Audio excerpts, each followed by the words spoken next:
Yeah, the last 10 weeks have been incredible. I don't know what to do with my life now. Spend time with my family? No, I want more Shogun.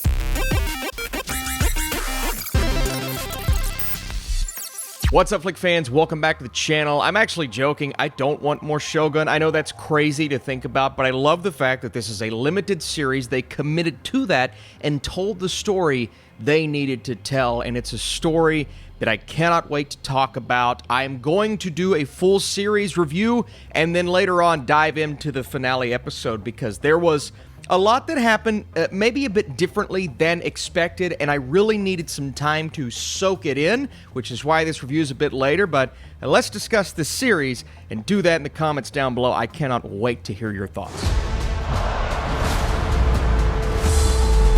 Hey, so last night was the finale. I'll read the summary for that. In the wake of a tragic death, Blackthorne finally considers the true nature of Toranaga's plan. Yoshi Toranaga is a spectacular character from start to finish. His arc, even though it's not the flashiest, may be the most impressive, and you may be asking Austin, well, what did he learn along the way? But some of these reveals and ultimate moments that we get in this final episode really showed us a lot, and really, it's his facial expressions that got me throughout this entire show, really showcasing how he was feeling. And again, we'll get into the finale here in just a second, but spectacular character, and across the board, even someone in Blackthorne who I was unsure of at the beginning, and I didn't know what direction he was going to go in. I like Cosmo Jarvis, but I just wasn't really feeling him in the first episode, but ultimately, his arc and who he becomes, and the fact that it's so, I mean, it's just a complete 180 to where he was in the first episode, and I can't wait to go back and watch it and just see the transformation.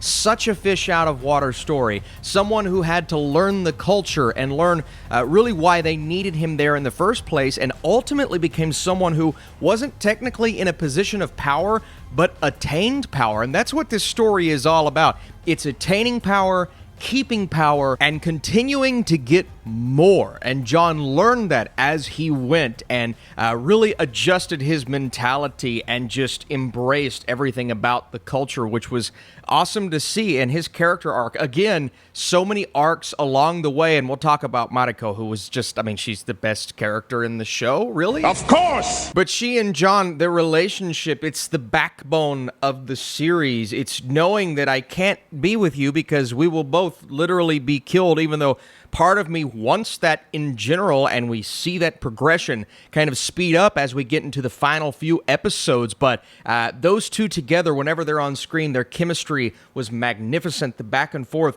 was always spectacular, and the fact that he talks her into and out of certain things, but she is doing the exact same thing to him. It's one of the most well-handled relationships I've seen in an epic setting like this. I mean, I think of those epic shows like a Game of Thrones, like a House of the Dragon, and this show, in the way of being epic and larger than life, feels just like that, but obviously significantly different with the culture and the fact that a lot of these characters and situations and circumstances are based on, you know, true events that actually happened, obviously tweaked for this story.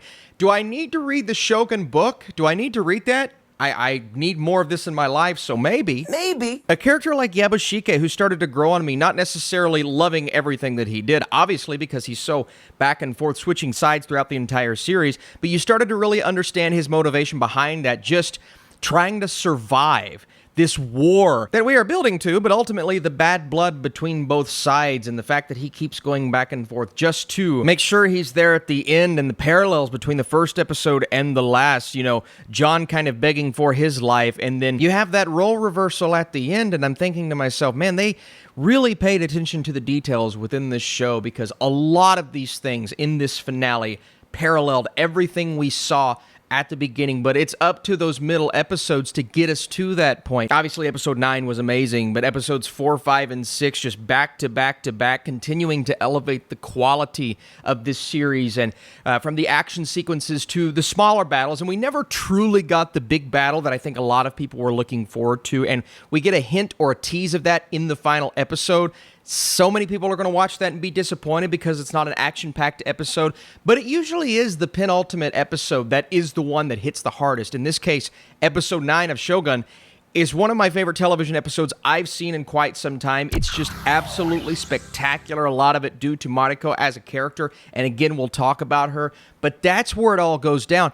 And this finale is really the aftermath of this and the characters having some sense of finality in their decision making. And we start out in the finale seeing John in the future reflecting on the heartbreak and the tragedy of what he went through and realizing that everything he thought he was going to see and feel when he arrived in that first episode, seeing them as such savages, but ultimately learning and realizing that there is some peace and tranquility there and a lot of honor, even in death, a lot of honor amongst these different sides, which was really awesome to see. You actually see examples of that in this final episode, and now they do not look upon him as a barbarian like they did in the first place. Again, he's kind of attaining some of that power that ultimately all of these characters are going for. And, at the end of the day, just learning a lot about their culture as this show went on from an audience, from a viewer standpoint, was really cool.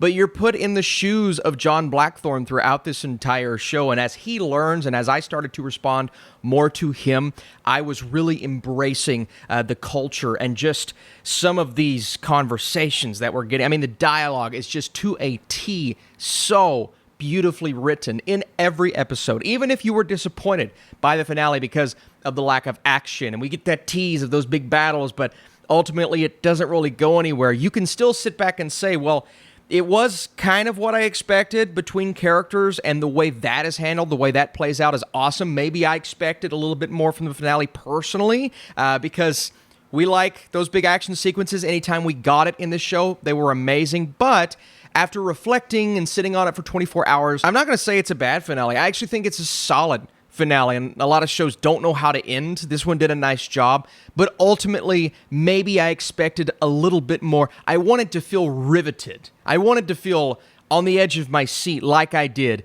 I mean, the prior 3 to 4 to 5 episodes didn't feel that, but I still felt a nice sense of finality, especially seeing this future version of John. And, I've seen some people say on Twitter, well, maybe it's not even John. Maybe it's just him looking into what his possible future could be. Maybe that's the case. Either way, it was really interesting to see him reflect. And Mariko, as a character, ultimately her sacrifice, the impact of that, we see it numerous examples in the final episode. That empty spot next to our two characters and just the void that people are trying to fill, but also the decisions that she made prior and how they're still having an impact of what happens in this finale. That was pretty cool to see.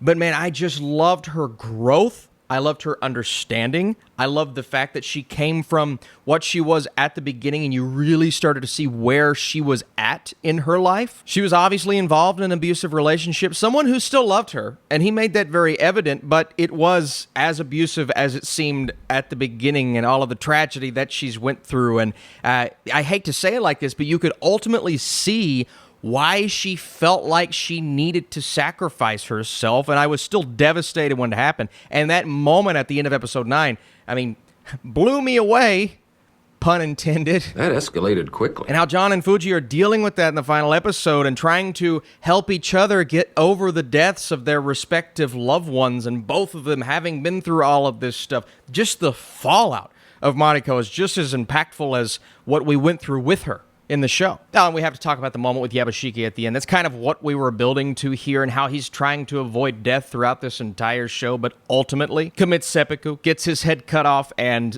that's that, right? Because of what he did, because he let them in, and ultimately that's what killed Mariko, and the decisions that he made. That, and we're just, dude, why'd you have to go back and forth the entire time? Pick a side. If you would have picked a side, maybe it'd still be alive, but no, your head came off. Jesus Christ. Stop betraying people like Judith. But the visuals, the cinematography, the score, John leaving Osaka at the end, I'm just like, that shot is gorgeous. This shot is gorgeous. The final shot that we get, that last frame before it cuts to Shogun at the end, my God, every single frame of this show is a work of art. from start to finish. Even when we're really focused on our characters and you have that radio blur in the background, I'm like, this is beautiful. This is one of the best looking shows I've ever seen. Utilizing natural lighting, utilizing what seemed to be sets at times, but they were so beautiful. The production design, shooting on location, seeing the scenery in the background, just like everything about this is magnificent. And then the score, when it would kick in during the action-packed moments and elevate them, and any time it was behind our characters, even in the midst of a speech or a back and forth, a conversation, when it would leave in certain integral moments, it would get really quiet. I mean, they knew how to handle and execute every important aspect of this show, and everything about the way that it influenced our characters and the editing and just the pacing of the... It was phenomenal from start to finish. I thought the filmmaking of Shogun is some of the best I've ever seen in a television show. I think the only big complaint I could have, other than a finale that was kind of more tame than maybe I expected, even though part of me did kind of expect that to happen, the pacing at times. I mean, we did move a little slower in certain episodes, and I get it. You have the crazy episode, and then sometimes you have to have a little bit of fallout in the next one. There would be times where I'm like, maybe we could move a bit quicker. Maybe we don't have to spend as much time here as we could over here with this more interesting storyline going on. You get that with any show, but the fact that it knew how long it needed to be, it told this story from start to finish in 10 episodes, and we may get a spinoff or something like that, but no more of this specific story. I really respect the filmmakers for doing that, everyone behind this. Before I give you my score, apologies, I'll put the graphics on screen. This was a lot of spoilers, more than I anticipated, but how do you not talk about it with a show like this? And leave your Shogun thoughts down below. What is your rating? Is it the best show of the year so far? And if you want to drop a like, that would be awesome. Shogun is magnificent. Every character is handled to perfection. The story grips you from the opening episode and kept me hooked from week to week. And the filmmaking is masterful. This is world building at its finest and will ultimately go down as one of the most impressive Japanese stories ever told. Maybe I need to go read the source material because I am hooked. I am hooked into this world, and now it's over, and what the heck am I gonna do with my life? All right, well, what's the next big show? Who cares? Nothing matters. Thanks for watching. Who is your favorite character in Shogun, and what are you watching this week? I saw Challengers, my review coming soon.